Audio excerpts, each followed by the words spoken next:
नमो नमः छात्रा। आज हम सुगम संस्कृतम पुस्तक से धन्या भारतीय महिला अर्थात नव पाठ के शेष भाग पढ़ेंगे। इस पाठ में अन्य वे महिलाएं जिन्होंने भारतीय इतिहास में बहुत नाम कमाया है, आज़ादी के बाद बहुत ज़्यादा चर्चित रही, किरण बेदी हों चाहे लता मंगेशकर हों, ये सब अलग अलग क्षेत्र से हैं। तो इनके बारे में आइए जानते हैं कि क्या कुछ इस पाठ में दिया गया है। लता मंगेशकर आप सब ने खूब गाने इनके सुने हैं। इन्हें स्वर कोकिला कहा जाता है और इन्होंने लगभग 5000 से भी अधिक गाने गाकर Guinness book of world record में अपना नाम दर्ज करवाया है। तो आइए इनके बारे में जानते हैं। लता मंगेशकर महोदया जनी 1929 तमे वर्षे सितंबर मासस्य 28 तिथौ महाराष्ट्र परिवारे अभवत्। श्रीमती लता मंगेशकर का जन्म 1929 में 28 सितंबर को महाराष्ट्र परिवार में हुआ था। सा च 1942 तमे वर्षे संगीत क्षेत्रं प्राविशत्। येषां 20 भाषासु विविध गीतानि अगायत्। इन्होंने 1942 से लेकर अब तक बहुत सारे गाने गाए हैं। संगीत क्षेत्र में प्रवेश किया था इन्होंने 1942 में और तब से 20 भाषाओं में इन्होंने गीत गाए हैं। पद्मानी यानी इन्हें कौन कौन से पुरस्कार मिले हैं।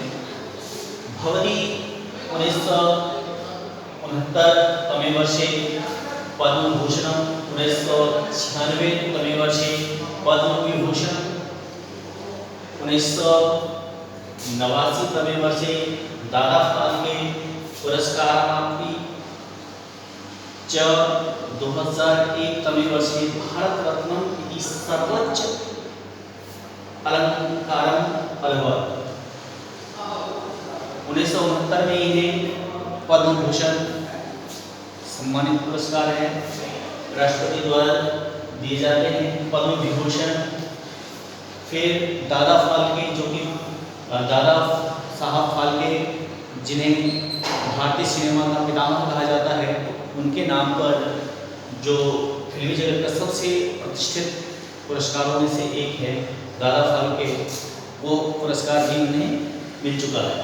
इसके बाद 2001 में भारत रत्न की उपाधि दी गई।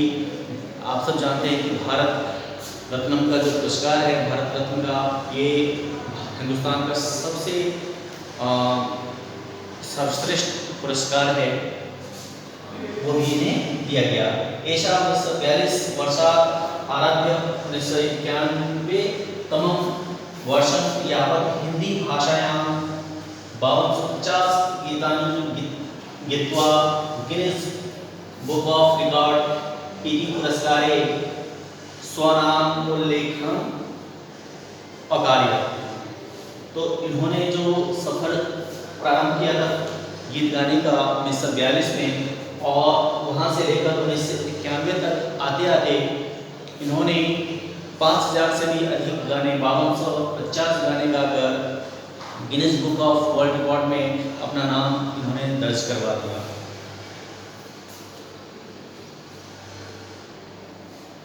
तो प्यारे विद्यार्थियों, लता मंगेशकर के बारे में यहाँ संक्षिप्त जानकारी हमने प्राप्त की कि किस तरीके से उन्होंने एक से एक बढ़कर गीत गाए और अपना नाम और देश का नाम रोशन किया।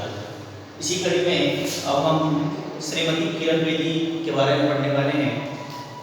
श्रीमती किरण बेदी 1950 तमे वर्षे जून मासस्य 9व्यां तिथौ पंजाबी परिवारे जन्म अलभत्। किरण बेदी का जन्म 1949 में के जून महीने में हुआ था और इनका जन्म जो है वो 9 तारीख को हुआ था, 9 जून को। पंजाबी परिवार में यानी पंजाब से हैं। एशा प्रथमा महिला IPS अधिकारिणी आसी, ये भारत की प्रथम महिला IPS अधिकारी बनी। दिल्ली तिहाड़ इति नाम के कारागारे च अधिकारी पदम अभूषयत्। दिल्ली में तिहाड़ जेल है, उस तिहाड़ जेल के अधिकारी के रूप में इन्होंने पदभार ग्रहण किया, वहाँ कार्य की। किरण बेदी बहुत ही निडर अधिकारी मानी जाती थी। यह किसी भी नेता अभिनेता इत्यादि किसी से भी नहीं डरती थी। जहाँ गलत है, जो गलत कर रहा है उसका ये विरोध करती थी और उनको सजा देने के लिए बिल्कुल तत्पर रहती थी। लोकेश्वेशा लोकप्रिय प्रशंसनीय चास्ती, वे लोगों में बहुत ज़्यादा लोकप्रिय हुई, लोगों की चहेती बन गई थी, क्योंकि उनका जो ईमानदारी वाला छवि था और जो एक निडर व्यक्तित्व था, इस कारण से वह दिनों दिन बहुत ज़्यादा लोकप्रिय होती चली गई। नवज्योति इंडिया विजन द्वे च अन्य संस्थेशा अस्थाप्यत, उन्होंने नवज्योति और इंडिया विजन नाम से 2 संस्थाओं की स्थापना की। अब पदक की बात करें, मेडल की बात करें तो भवती 1980 तमे वर्षे वुमन ऑफ द ईयर, 1994 तमे वर्षे मैग्सेसे, 1995 तमे वर्षे महिला Shiromani lion of the year च, 1999 तमे वर्षे प्राइड ऑफ इंडिया अध्यगच्छत्। तो इन्हें women of the year, Magsaysay Mahila Shiromani, lion of the year, pride of India इत्यादि पुरस्कारों से नवाजा गया। यन 2007 तमे वर्षे स्वामी सेवानिवृत्तं लभवत्। इन्होंने 2007 में अपनी इच्छा से त्यागपत्र दे दिया था, सेवानिवृत्ति ले ली थी। किरण बेद्या आयोजिता भवत्याः न्यायसभा इत्येषः कार्यक्रमः दूरदर्शने अतीव लोकप्रियः सञ्जातः। दूरदर्शन पर इनका एक कार्यक्रम आया था जिसमें लोगों को न्याय दिलाने की बात होती थी। उसमें सामान्य लोगों के दुख दर्द सुने जाते थे, तो एक तरह का चौपाल सा लगा था और उस वो इस तरह के प्रोग्राम में उन्होंने बहुत ही ज़्यादा प्रसिद्धि पाई, बहुत ज़्यादा लोगों का प्यार मिला।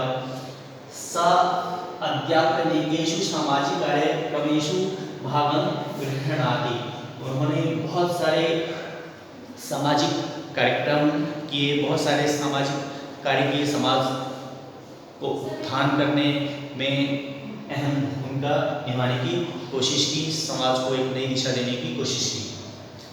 तो प्यारे विद्यार्थियों, उम्मीद करता हूँ आप लोगों ने किरण बेदी जी के बारे में भी बहुत कुछ जाना और उम्मीद करता हूँ कि आप में से बहुत सारी लड़कियाँ जो प्रशासनिक क्षेत्र में अपना भविष्य देखना चाहती हैं, बनना चाहती हैं, अधिकारी बनना चाहती हैं, IAS IPS अधिकारी बनना चाहती हैं, तो वो ज़रूर बने और अपने निडर और जिगर लेकर एक ईमानदारी वाली छवि के साथ आप बढ़ेंगे तो देश का और समाज का बहुत बड़ा कल्याण होगा, बहुत बड़ा उपकार होगा।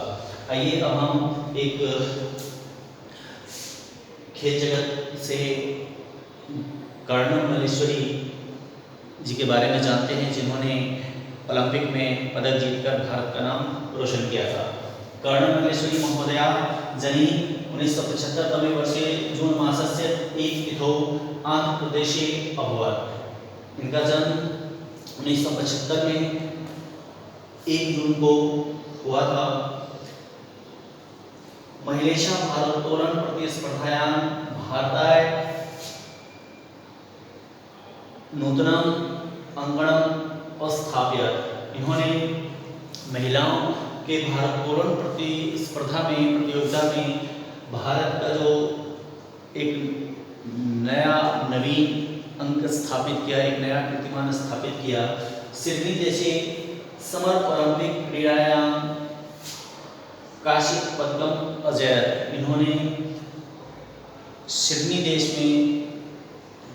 देश के समर ओलंपिक के बारे में आप लोग जानते होंगे कि एक विंटर ओलंपिक और एक समर ओलंपिक, और इसके साथ जो विकलांगों के लिए भी ओलंपिक का आयोजन किया जाता है। तो ये सब बेसिक जानकारी है जो आप लोगों को रखनी चाहिए। तो उसमें समर ओलंपिक में इन्होंने क्या किया था, कांस्य पदक जीता था। 1995 तमे वर्षे पुनः 1997 तमे वर्षे च भारोत्तोलन क्रीडा क्षेत्रे 113 किलोमती भारम उत्थाप्य नवीन अंकणम स्थापित। इन्होंने 1995 और 1997 में 113 किलो वजन उठाकर एक नया अंक स्थापित किया था, एक नया कीर्तिमान इन्होंने स्थापित किया था। इन्हें पदक की बात करें तो इन्हें 1995-96 तमे वर्षे राजीव गांधी खेल रत्न, 1995 तमे वर्षे पद्मश्री, 1994 तमे वर्षे क्रीडा जगति सर्वोत्तम अर्जुन पदकम प्राप्त। 1995-96 में इन्हें राजीव गांधी खेल रत्न पुरस्कार दिया गया। उसके बाद 1995 में पद्मश्री से सम्मानित किया गया और 1994 में इन्हें खेल जगत का जो सर्वोच्च पदक है अर्जुन पुरस्कार, उससे सम्मानित किया गया। तो फिर प्यारे विद्यार्थियों, उम्मीद करता हूँ कि चाहे आप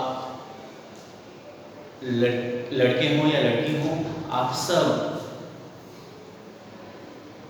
अलग अलग क्षेत्र जो आपकी रुचि का हो उसमें आप दक्ष बनिए, कुशल बनिए, खूब जी तोड़ मेहनत कीजिए, क्योंकि मेहनत का और सफलता का कोई शॉर्टकट नहीं होता। कोई आप उसकी लॉटरी नहीं लगेगी, आपको मेहनत करके ही अर्जित करनी होगी।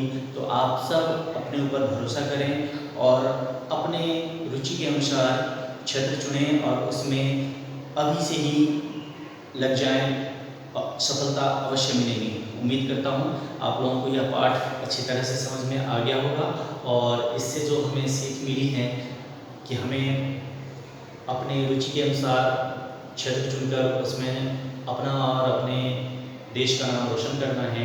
तो आप सब जुड़ जाएं उस अनोखे कार्य में।